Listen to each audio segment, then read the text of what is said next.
How's it going, everyone? Welcome back to the Gear Vault podcast. In today's show, we're going to be talking about my wife's elk hunt. She killed her once-in-a-lifetime North Dakota cow elk. So we're going to get into that. We're going to talk about, kind of the gear that we purchased, the gear that we used, the gear that we didn't need, and the gear that we wish we'd have had. And I'm going to talk about, the cartridge and bullet performance, which it was the 7mm 08. A lot of people think that's not enough. A lot of people think that's a kid's cartridge or a, women's cartridge. And it's great for that, but might be a little bit more. So we're going to get into how all that worked, and we're going to talk about the whole thing. So I do like doing these hunting stories. I'm not sure if everyone else does, to be honest. Because, for me, whenever I, listen to hunting stories, if it's not someone that I know personally, a lot of times I don't enjoy it. And I guess that really comes down to whether or not a person is a good storyteller or not. I don't know if I am, to be honest, but I guess you can let me know. But when it comes to, listening to stories of people that I do know, that's something I do enjoy. And if nothing else, I want to do these stories for me personally, just so I have that documented. I only did my North Dakota my North Dakota moose story. I did that. I think that was episode 2 of this podcast. That's been a few months back, but just the other day I went back I was on a road trip and I re-listened to it. And I was like, this is exactly what I thought it was going to be. This is the reason that I wanted to do this, right? I want to remember every detail. I want to remember as much about these stories as I can. While my, memory is good, it's one thing, but, later on in life, maybe it might be cool to go back and, if podcasts are still a thing in 10, 15 years and, we get to thinking about Ashley's first North Dakota elk or her first elk period and want to, relive that story. It'll be cool to go back and listen to that. So that's why I want to do. So let me start by saying that North Dakota, they have their big three, right? You got your elk, your moose, and your bighorn sheep.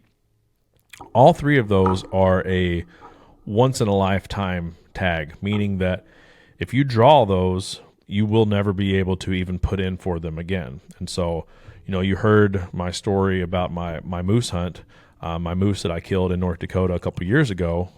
That is the only moose that I will ever have a chance of killing in North Dakota ever again. And I'm fine with that, but it is what it is. That being said, it adds a little bit of, we'll say, pressure when it comes to hunting and pressure when it comes to performing in the field, because you're like, okay, this is one time you get one shot, it's to seize everything you ever wanted, it's a big deal.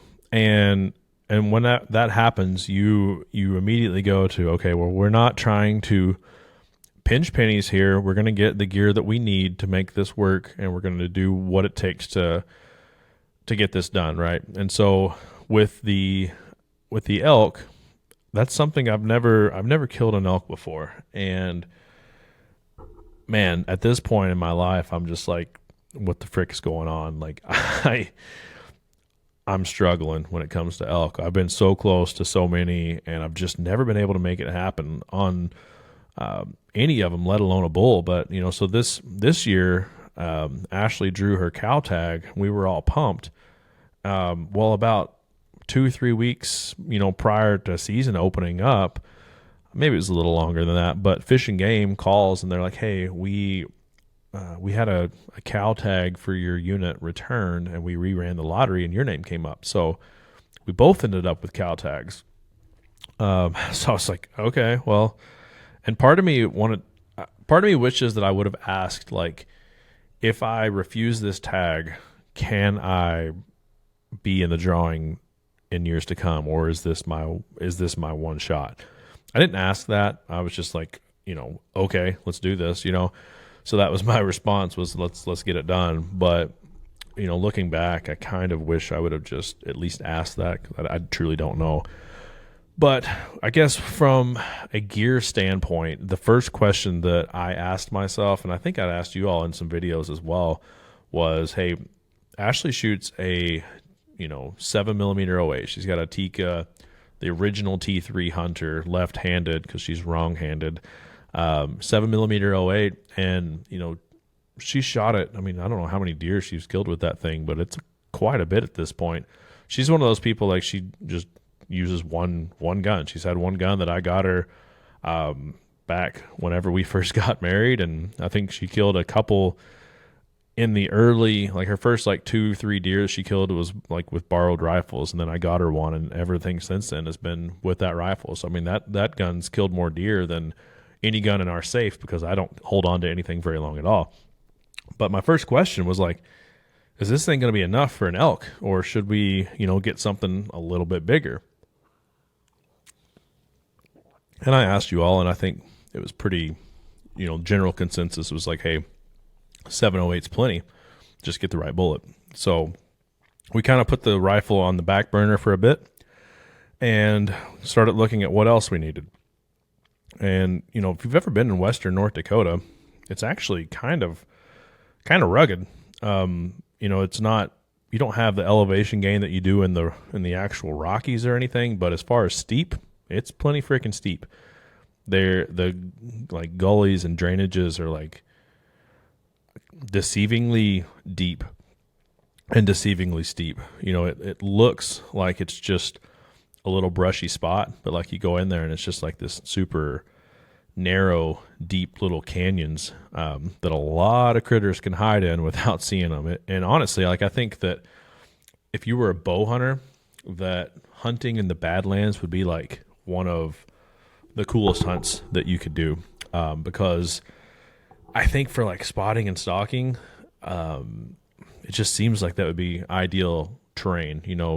Spot them on those and like use those like high plateaus to get to above them, and find them in their bed. It just seems like it would be fun, but it is rugged stuff, and you can't always drive to where you're going to be killing something. So the first thing in my mind that we needed to do for her was a good pair of boots, because she's been rocking like hand-me-down hiking boots and snow boots as long as I've met her. And I mean, bless her heart, like, makes life easier on the bank account, if she's like that. But I do know the importance of a good pair of boots when it comes to like hiking and side hilling and carrying weight, which hopefully we were going to be doing. Boots are important. And just so happened that the local Shields here had a sale going on for the Loa Tibets, which if you've watched other videos, you know that I'm a super big fan of those boots. Loa Tibet GTX, so Gore-Tex, waterproof, non-insulated, pretty freaking stiff sole. They're awesome for like an all-around like weight-bearing boot. You don't need it if you are just going to go with like a small day pack. It's really not needed. But like if you're going to have, over 20 pounds on your back, like having that stiffer sole makes such a difference. And if you never tried it, try it, because it does make a difference. At the end of the day, like, your legs are sore, but your feet aren't sore. So got her a pair of those and decided to, make a couple scouting trips, and that's what she used to break them in. And luckily, like, those Loas don't really take a lot of breaking in for whatever reason. Like, they seem to be pretty good to go right out of the gate. Besides the boots, the other main thing that we needed was like backpacks. I had a Mystery Ranch, man, what was that? It was a Mystery Ranch Metcalf is what I had when I packed my moose out, and it worked pretty well. And I don't know if potentially that pack didn't fit me perfectly, but to kind of foreshadow here, it didn't carry as good as the pack that we ended up getting. And so Shields had another sale going on, which was the Mystery Ranch Sawtooth. I picked that pack up for myself, and I assumed if we got an elk down that I was going to do most of the packing, and I was okay with that. So I didn't get myself a nice pack out of selfishness. I got it out of what I thought would be necessity. So got myself the Mystery Ranch Sawtooth. I ordered Ashley off of Amazon truthfully, actually it's sitting over here. What is the brand? Timber Ridge. It's not out of the box yet. It's still in the cardboard box from Amazon because it was supposed to be here before we left, and it wasn't. It showed up at our door about 20 minutes after we left town to go on our hunt. So we had one backpack. She actually had her gym bag. She had just a black Under Armour backpack, like gym backpack. Probably didn't even need that, but that's what she had. As far as gear, before we get into the actual story, the other few random things that we picked up were game bags. And I do think that's noteworthy because in the past I've used I think it's the Alaskan brand, and they're the ones that come like pre-rolled up. It doesn't seem like a huge deal, and it wasn't a huge deal since we had two people, but if like you're by yourself, like having those things pre-rolled up, I can see that being super handy. So the ones that we got were not pre-rolled up. They were like vacuum sealed, and they had this they were like wet when we got them out. That was weird, but in any case, we needed game bags. We got game bags. We picked up some couple of more dehydrated meals. Typically, we are usually reaching for like the Peak Refuel. I feel like for the most part, those are pretty tasty. I used to do some of the Heather's Choice, and honestly, I don't know if she like changed her recipe or if my palate changed, but some of her stuff kind of tastes like throw up now. I'm not digging it at all. And Mountain House is kind of hit and miss. I feel like Mountain House is like maybe doesn't fill me up. Maybe a portion thing. Maybe it's just me being fat. I think it's probably just me being fat. But we went with the Peak Refuel, got a few extra of those meals, and I think that's about all we had to get. No, that's not all we had to get, because the most important part, what is the one thing out of your entire gear list that actually takes the animal? It's either the bullet or the broadhead, right?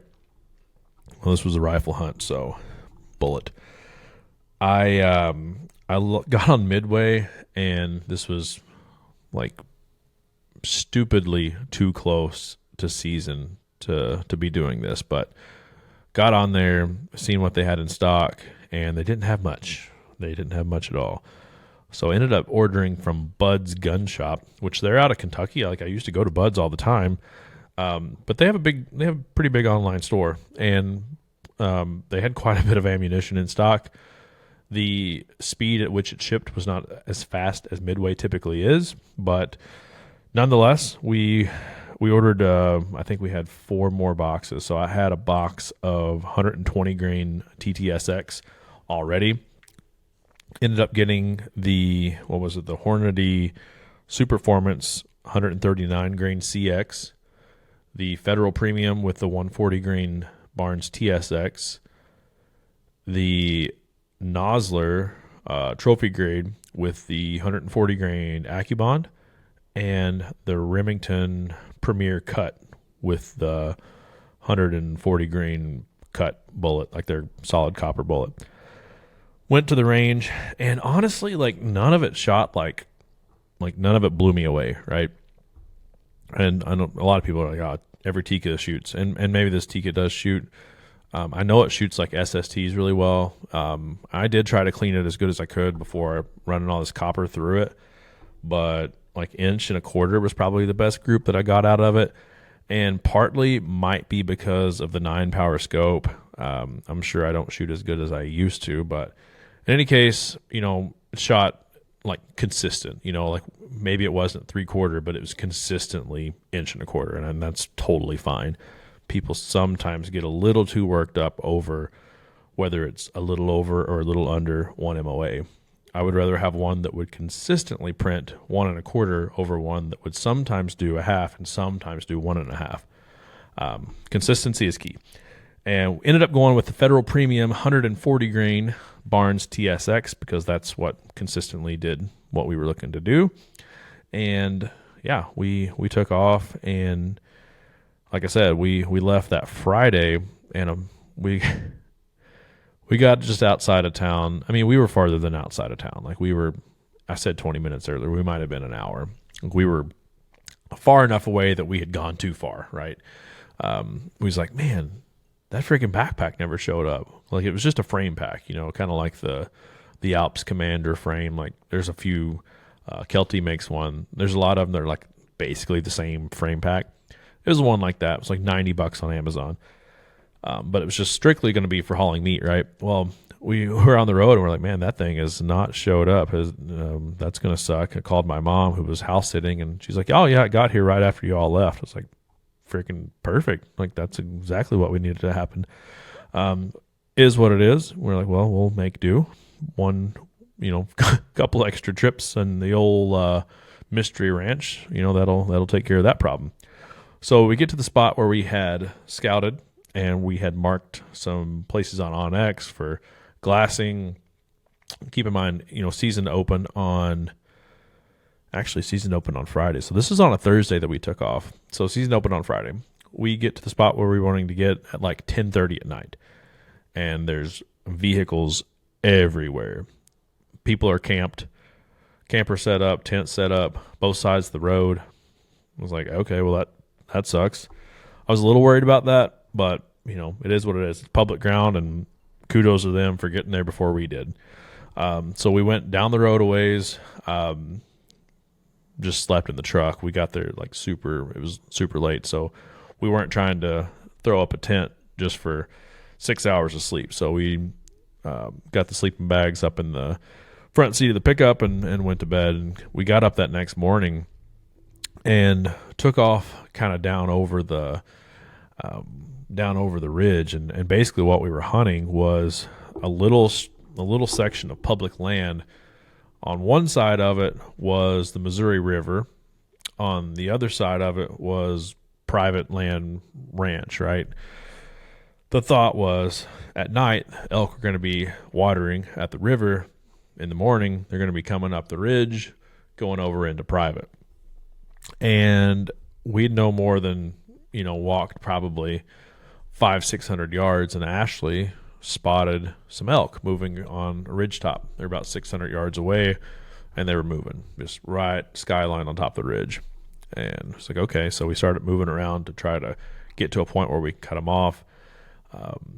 Not very far into that, we look up on the hill, and I could see 3 guys blaze orange, and I was like, okay, well, we can't really go up there anymore. We could, but that would kind of be a dick thing to do, so we're not going to do that. So started moving a little bit slower just to see kind of what happened.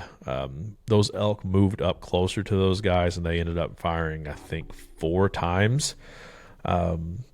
And it was kind of weird. Like, I don't really know what happened. They fired 4 times. They kept glassing. They walked around. They went back up and kept glassing. So I assumed that they missed, obviously missed, but it seemed weird that you wouldn't, put more of an effort into looking for blood than that, but they didn't. But we hung out for a while thinking, hey, maybe those elk that's left will spook back down this way, and they never did. I'm guessing they were crossing the saddle to go on to private, and they shot 4 times at elk that were probably spooked, and then they just disappeared into the private. It was what I'm guessing happened. But we ended up making a pretty large loop, kind of going over canyons and then come back the ridge top, and never seen anything else, and ended up moving midday over to some plots ground just about on the Montana line. And when I say some plots ground, it's like 12,000 acres. It's a huge section of plots.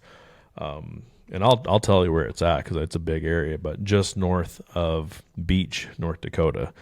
And the other reason I'll tell you is because I don't know if it's actually going to be plots ground come next year. So it's some type of deal that they had worked with Rocky Mountain Elk Foundation in conjunction with North Dakota Fish and Game, that they got this ranch to, or this cattle ranch basically to put their ground into plots for 10 years. And this summer or this fall would mark like the 10-year time frame. So the way the signs read, it looked like next year, unless they renew it, that's not actually going to be plots anymore. So maybe you can hunt it next year, maybe you can't. But in any case, we found a spot and took off walking through there, and we got 2.5 miles in and kind of looked down in this little draw. And to me, it didn't look elky. Like it was just looked more like prairie land, but the draws still had some like trees and bushes, kind of thick. But looked down in there and I seen an elk butt,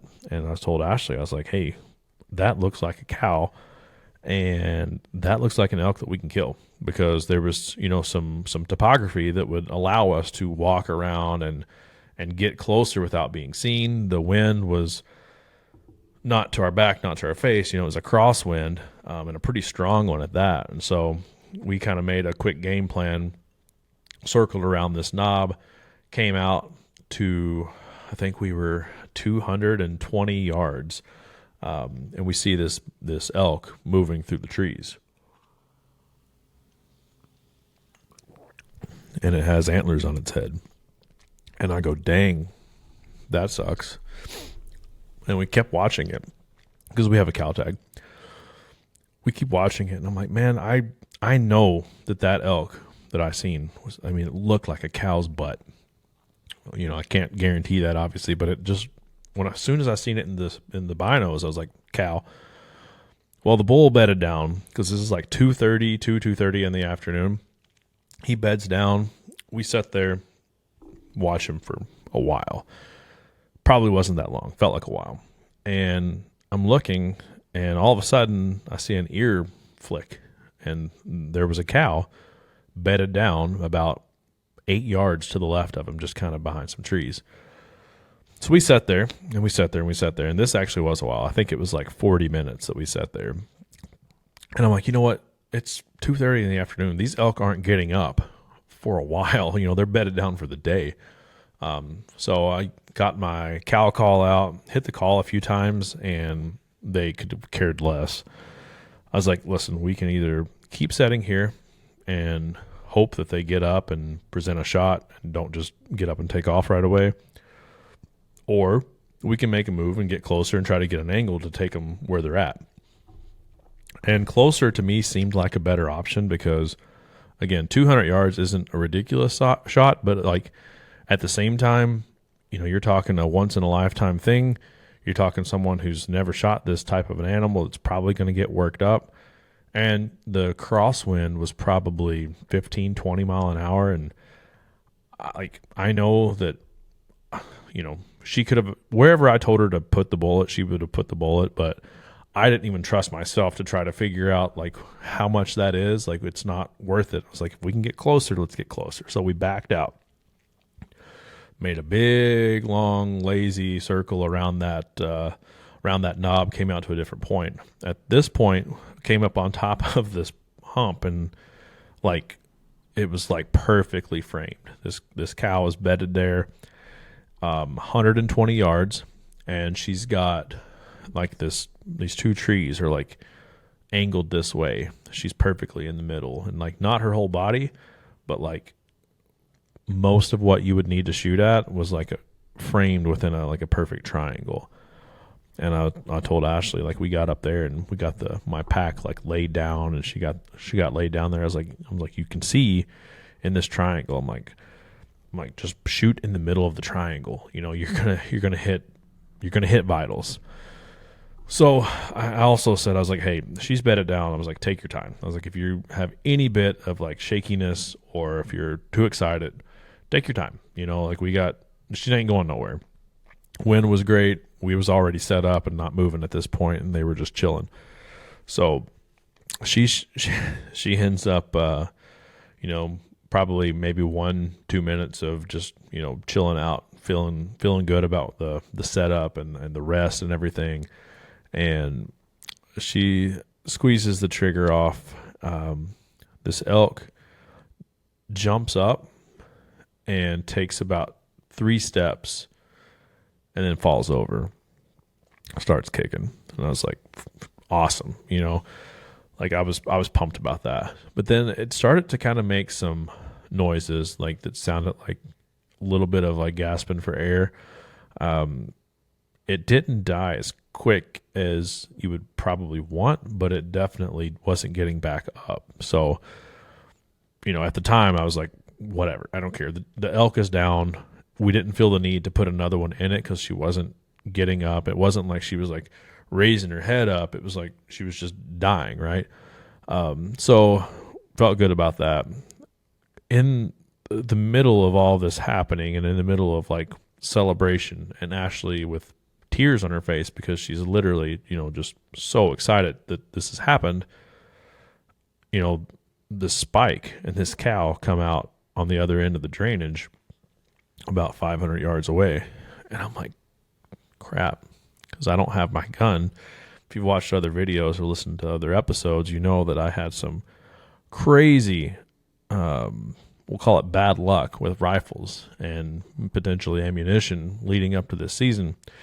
And at this particular moment in time, I did not have a gun in my hand.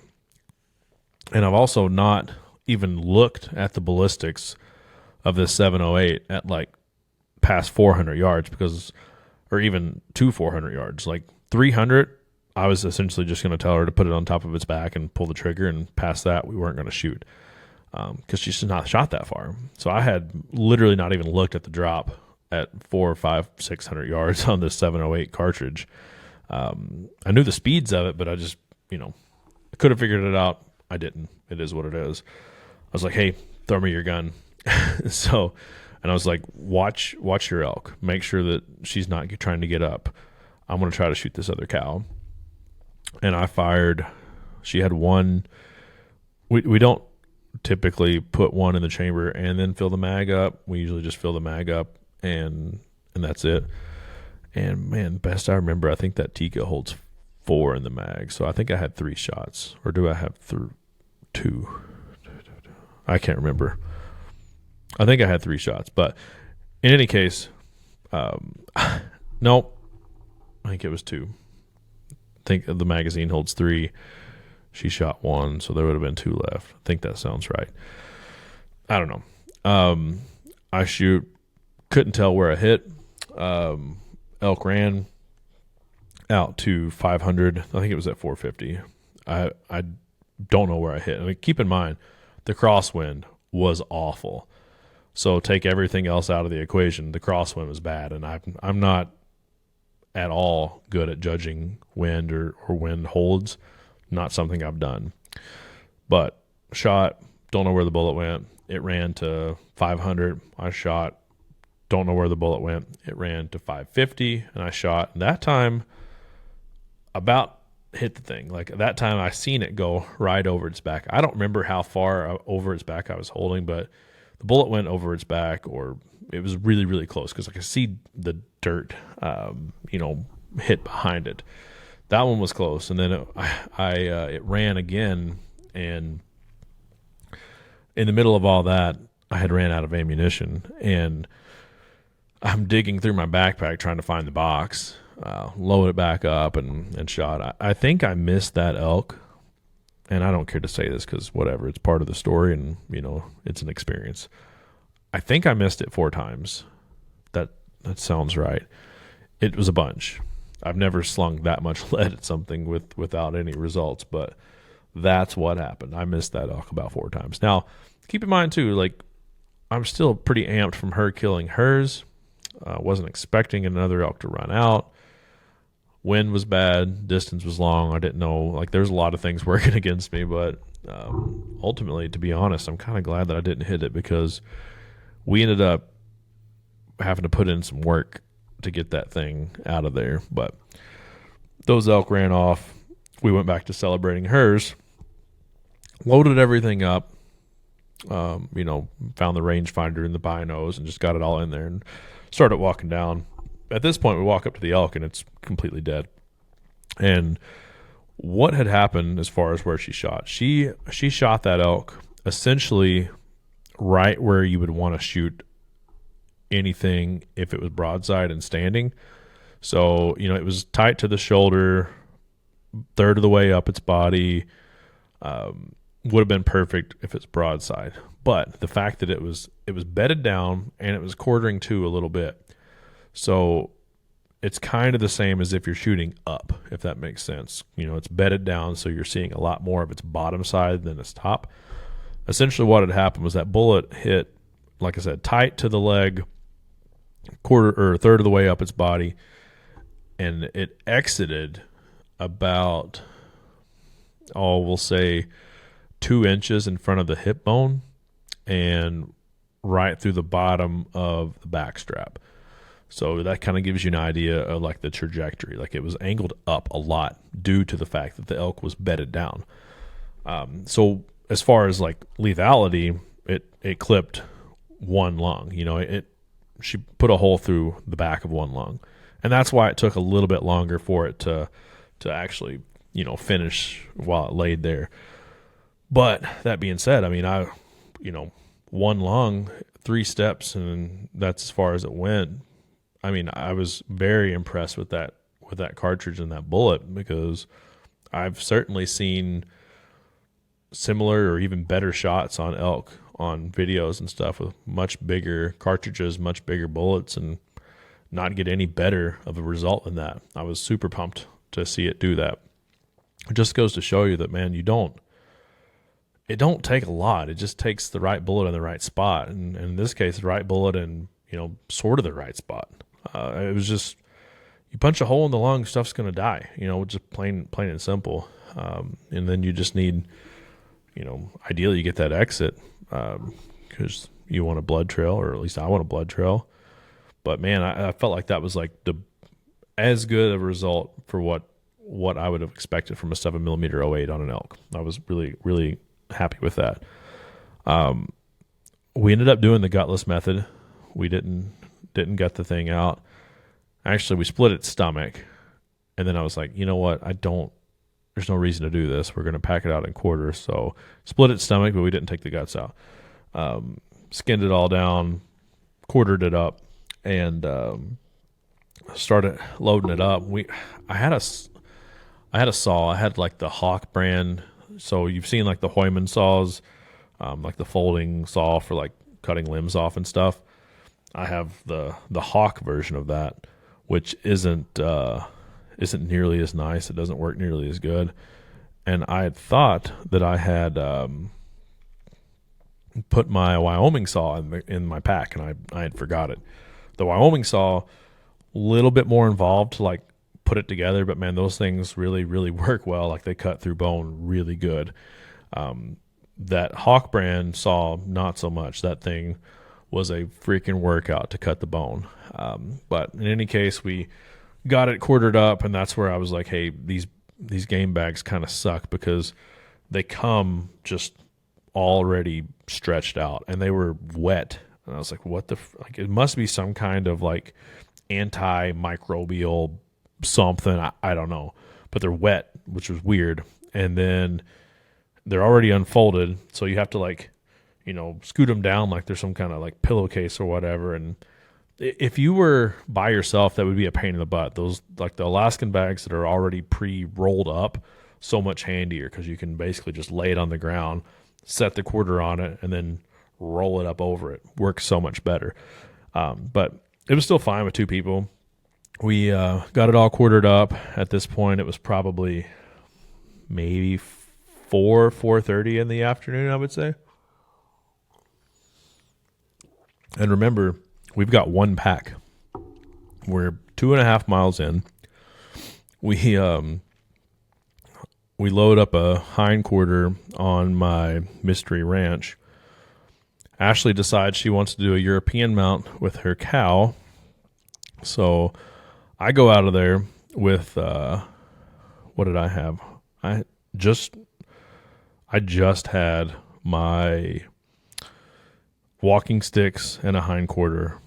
And man, when I say this out loud now, it kind of makes me feel like a dick, but she had her backpack on with her rifle slung across her back.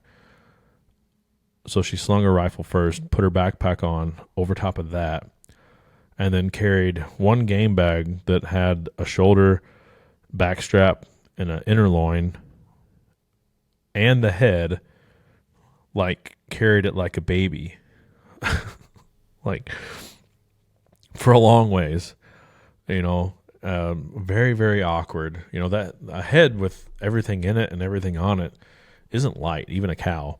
So like she's carrying this shoulder with, like I said, shoulder, backstrap, inner loin with a head on top of it, just carrying it like this. Head with her rifle slung on her back and a backpack on top of that. Like, it was very awkward, and she made it a long ways. I was honestly super proud of her. She did mention the boots in that hike. She said, these boots, I can tell, are making a difference. And I was like, yeah, they do make a difference. But we ended up getting that thing out. I think we got it all back to the truck by like 7:30, 8 o'clock, something like that. It was, it was a lot of work, but got her all iced down in Beach, North Dakota, which was probably 40 minutes away. Got it iced down and headed back. It was a weird trip because, like, either way, we were having to leave that night, right? Because my daughter had like a 5K that she was doing the next morning. And so, like, regardless, we were only hunting one day. So thank God she shot it at 2:30, 3 o'clock versus at like last light, because the way everything happened, she shot it at, like I said, 3 maybe. It was like 3:30 in the morning before we got home. So if she'd have waited till last light, like, we would have been pushing it to get back in time for her 5K. But either way, dude, we were tired, but she was pumped. We took the meat over to the local place here in Moorhead, Minnesota, that I've used quite a bit, and they do a really good job. Basically had everything made into burger except the back straps and inner loins, because we go through burger like crazy, and we were out of moose and deer, so we got a ton of elk burger now. I was a little concerned because whenever you get burger made, if it has like a bad gamey taste, like, it makes you only want to use it for like chili and spaghetti and tacos, and that's about it. This stuff, it's really good. They do a good job. They do a good job of cleaning out the meat and making sure that you only get the good stuff in there. So we're really happy with the meat, the way it turned out. If I go back and I'm able to get an elk, we're going to have another freezer, which sucks, but it's also a good problem to have, I guess. But ultimately, just want to say, one, Ashley, I'm proud of you for everything that you did with that hunt, making a really good shot. Like I said, the shot itself ended up not being perfect, but as far as where you were aiming, that was a good shot. Packing that meat and packing all that out the way you did, that was really impressive, and I'm proud of you for that. And yeah, I mean, there's not a lot of people that I like to even hunt with, because there's not a lot of people that want to keep up and keep walking and keep going. And she did. It was just one day, but we did, a lot of miles. I don't know, 9, 10, 12 miles. It was a hard day, and she stayed right with it, and she was rewarded for it. And so super proud of her for that. Really happy with the way that 7mm 08 worked. Truthfully, 708, 308, not a lot of reason to have anything else. It just really worked really well. If you're not someone that shoots over probably 400 or 500 yards, probably don't really need anything more than that, to be honest. It flat out worked. So also that Mystery Ranch Sawtooth, for whatever reason, packed meat way better than that Metcalf that I did. And I don't know if the Metcalf just didn't quite fit me as well, or if there's something else at work there, but a hindquarter in that Sawtooth was honestly fairly pleasant to pack out. Wasn't awful at all.